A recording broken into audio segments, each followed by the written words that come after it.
తెలంగాణ ముఖ్యమంత్రి తమ్ముడు రేవంత్ రెడ్డి మాటలు వింటే ఏడ్పు వస్తుంది. మమ్మల్ని దొంగల్లా చూస్తున్నారు, మమ్మల్ని భిక్షగాల్లా చూస్తున్నారు, ఢిల్లీలో మాకు అపాయింట్మెంట్ లేవు, విదేశాల నుంచి డబ్బు తేలేము, శాలరీలు కట్టలేము, మమ్మల్ని మొక్కలు చేసుకొని తిన్నా. వినండి, రాష్ట్రం ఆర్థికంగా బాగా లేదు, అప్పు పుడతలేదు, అనా పైసా ఎవడు ఇస్తలేడు. ఎవరినైనా కలవడానికి పోతే బ్యాంకర్లు దొంగలను చూసినట్టు చూస్తున్నారు తెలంగాణ రాష్ట్ర ప్రతినిధులను. ఎవడు ఢిల్లీకి పోతే అపాయింట్మెంట్ కూడా ఇస్తలేడు, వీడు వస్తే చెప్పులు కూడా ఎత్తుకపోతాడేమో అన్నట్టుగా ఆ పరిస్థితి ఉంది దేశం ముందల.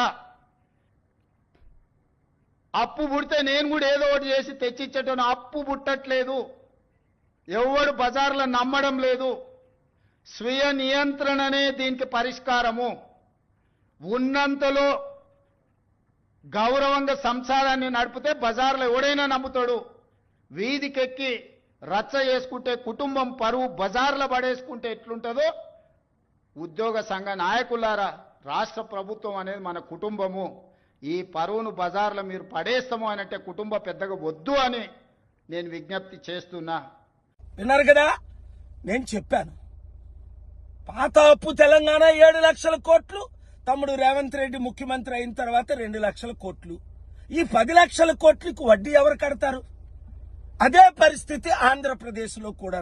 తెలుగు ప్రజలారా, ఈ ముఖ్యమంత్రులు మారి నాతో పాటు గత వారం వాషింగ్టన్ డీసీలో, అమెరికాలో, 2 వారాల క్రిందట టర్కీ, యూరప్ లో సమిట్లకు వచ్చుంటే 100,000 కోట్లు, కనీసం సంవత్సరానికి 1,02 కోట్లు తెచ్చుకున్నా నిరుద్యోగులు ఆత్మహత్య చేసుకోరు, రైతులు ఆత్మహత్య చేసుకోరు, జీతాలు ఉద్యోగస్తులకు ఇవ్వచ్చు, ఇన్వెస్ట్మెంట్లు తేవచ్చు, అభివృద్ధి చేయొచ్చు. అంటే కలుద్దాం అంటారు, మరి కలరు. వాళ్ళు కలిసేటట్టు ప్రార్థించండి. ఈ వీడియో వారికి చేరేటట్టు ప్రతి మీడియా బ్రాడ్కాస్ట్ చేయండి, షేర్ చేయండి.